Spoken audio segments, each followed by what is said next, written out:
Heyo, November 19th, Saturday. Still got snow on the ground. Today was an interesting day. I was listening to the audio Bible on the way out here today and went through Proverbs 19, and it says, whoever makes haste loses his way. That is the theme of my hunt today. At least the beginning part of my hunt today. I couldn't decide last night for the life of me where I wanted to set up this morning. Guess what? When I woke up this morning, I still had no idea where I wanted to set up.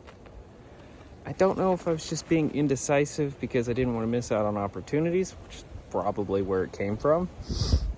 But I was just super indecisive on where to go. And I pull up out here this morning, get all my gear loaded up, and I start walking in, and I just picked some random spot. It was terrible. It was stupid. I don't know why. I did kind of startle something. I don't want to say spook because they didn't even huff. I could just hear them kind of like walking back, and I knew it was a deer on the way in. So I don't know if that kind of keyed in, like, hey, I need to get set up. I don't know. I knew better where I set up. I just knew better. It's today is it was down in the teens, upper teens here in the morning. Strong northwest wind. I knew out in the open was not where to be. I needed to be in the trees. So, long story short, last time I got that random text message from the East landowner. Well, this past week I was able to actually get a hold of him and ask him for permission to actually walk on his side of the property to get access to the northeast corner of this property, and he was totally cool with it. So props to you if you're actually watching this. Really appreciate that. The problem though is, okay, great, I can hunt that northeast corner really well because we have a northwest wind, but I've never been over there before, so I don't even know how to get in and out over there. And so I think that was part of my dilemma, is that I knew I kind of wanted to go over there because that's where I shot at that buck last week.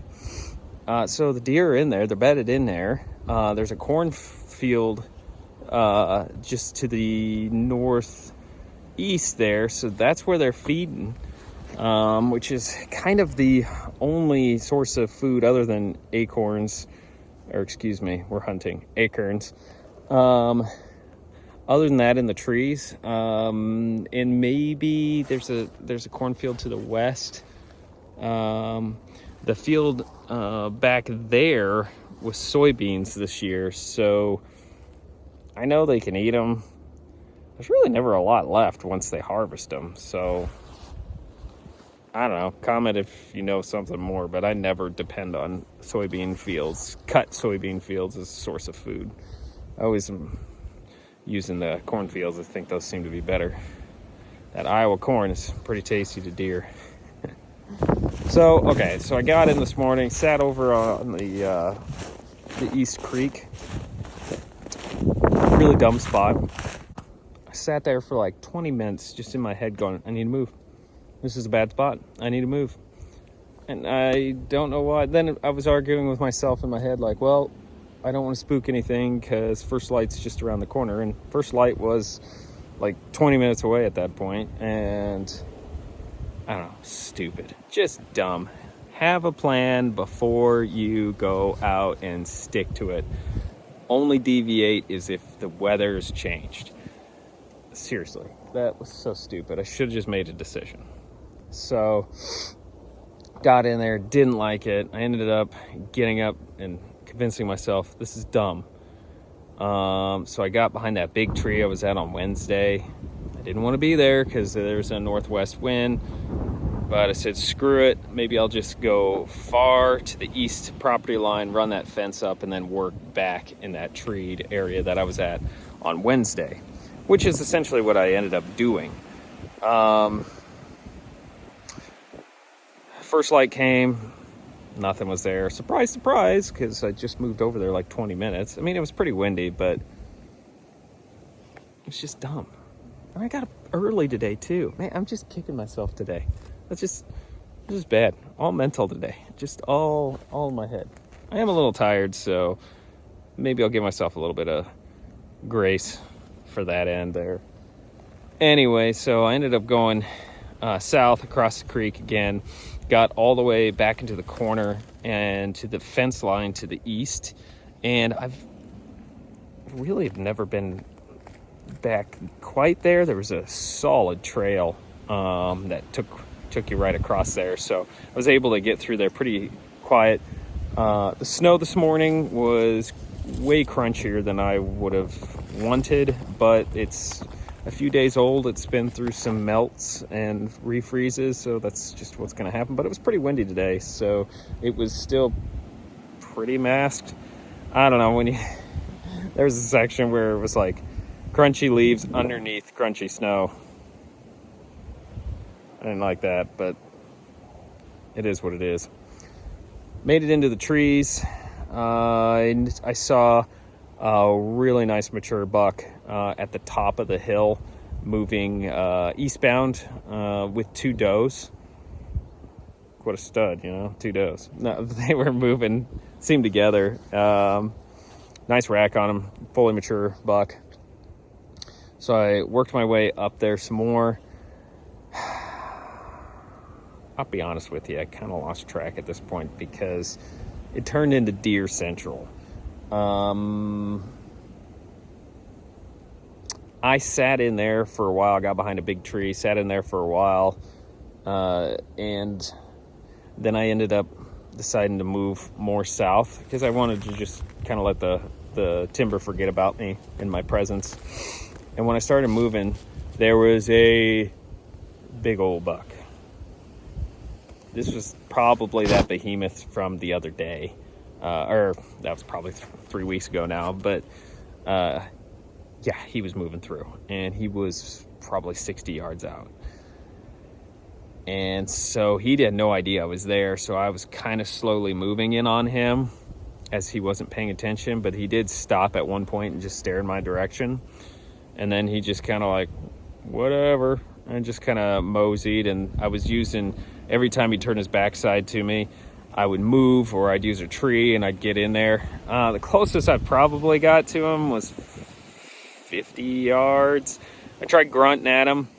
I don't know if he didn't hear it or if he just wasn't interested, because I don't know if you can hear that wind, but it was crazy windy today, and he didn't do nothing on that. And then he walked over onto the east property. Big guy.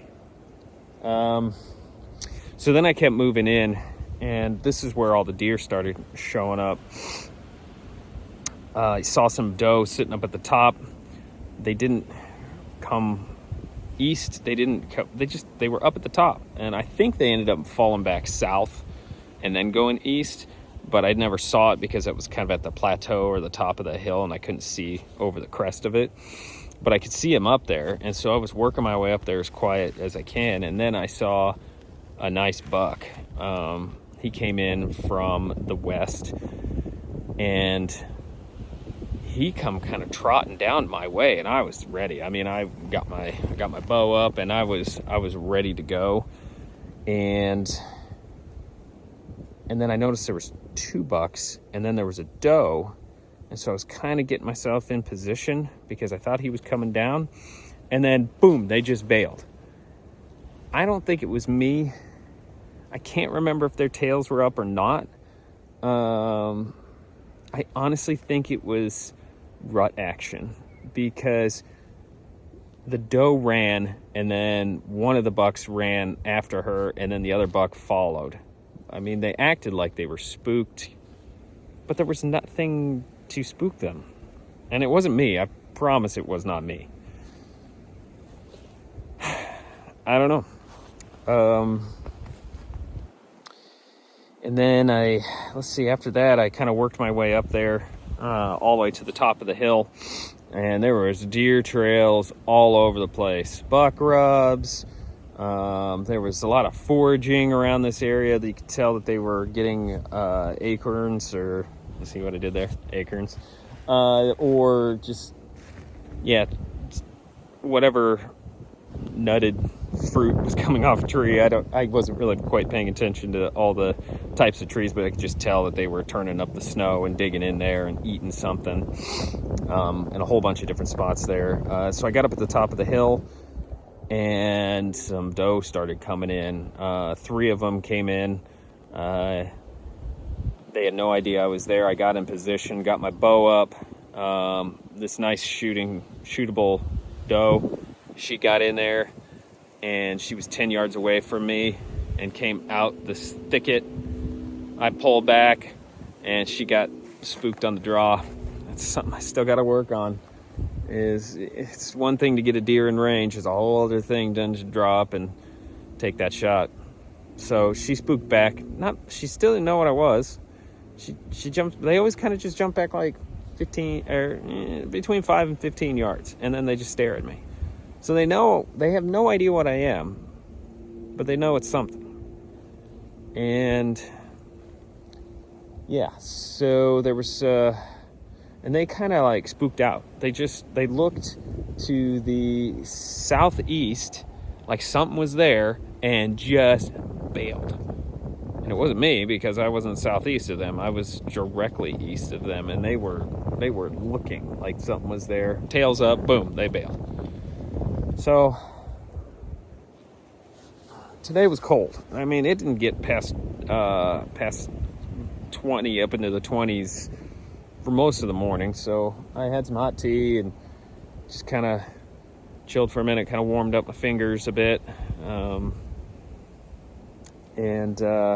And soon right after that, though, there was 2 more doe came right in. Both of them were good size. Totally would have taken either one of them.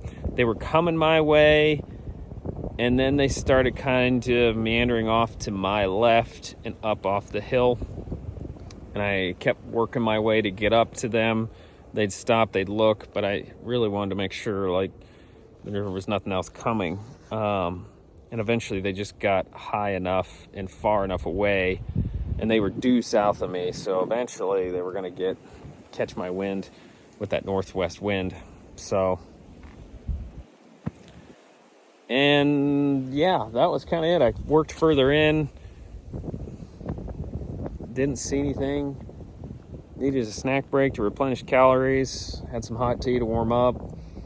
Glassed for a while. I didn't see any cruising bucks. But I tell you what, 9 a.m. was like golden hour today. 9 a.m. in the trees. That's how it's been consistently. Between like an hour after first light and like 9 a.m. That's when I see stuff. So, and it's all probably rut activity. But that was kind of it. I did end up going and scouting out that north section. I did find some places to get in there.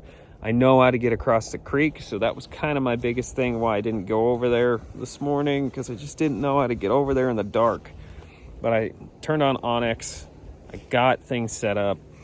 I got all sorts of places mapped out. We are running out of November. I cannot believe Thanksgiving is next week. But I'm tired. I actually look tired. I think my skin's dry from this cold weather. Makes me look old. Maybe I am old. I'm not old. Yeah, that's hunting. I'm going to take a few days off from hunting. I need to refresh. I'm going to enjoy Thanksgiving, but then probably on Black Friday and maybe that Saturday, that'll be my last really punch on archery before the gun hunters come. Okay, side note. Totally forgot to bring this up, but I was thinking about it on the rest of my way out here, walking out here. I was in there, and this is before the doe showed up. There was a tiny deer, just a tiny little deer. It was very dark fur. I mean, it was almost black. And I didn't think it was a deer at first, but he was very small. And I thought, okay, all right, oh, it is a deer. It's probably just a little yearling, a little fawn or something like that. But then he had probably 6-inch curved spikes on him. I mean, maybe that's a thing, but his fur was very dark. He acted really different too. He never stopped. So I thought, oh, spike buck. Here in Iowa, you can fill your antlerless tag with a spike buck as long as it doesn't have a fork. And I'm like, cool, I'll fill my antlerless tag. Because, I mean, it was, you know, like the size of a decent doe. I mean, it wasn't like your standard buck or whatever, but still small. But I was like, I'd probably take that. But that thing acted like a dog. I mean, it just was sniffing the ground, moving around, sniffing the ground, moving around, stopping, just stopping for just like a half second, just moving. No opportunity to shoot it. But that thing came in close today too, and I don't know, that was kind of interesting how dark its fur was. I don't know. Anyway, I just wanted to throw that in there. Yeah, so moral of the story today is just have a plan, stick to it, have a backup plan maybe even in there just in case something happens. Yeah, just don't take yourself too serious. I think maybe that was part of my problem this morning, and I just needed to get in there and do the thing. So, anyway, happy Thanksgiving.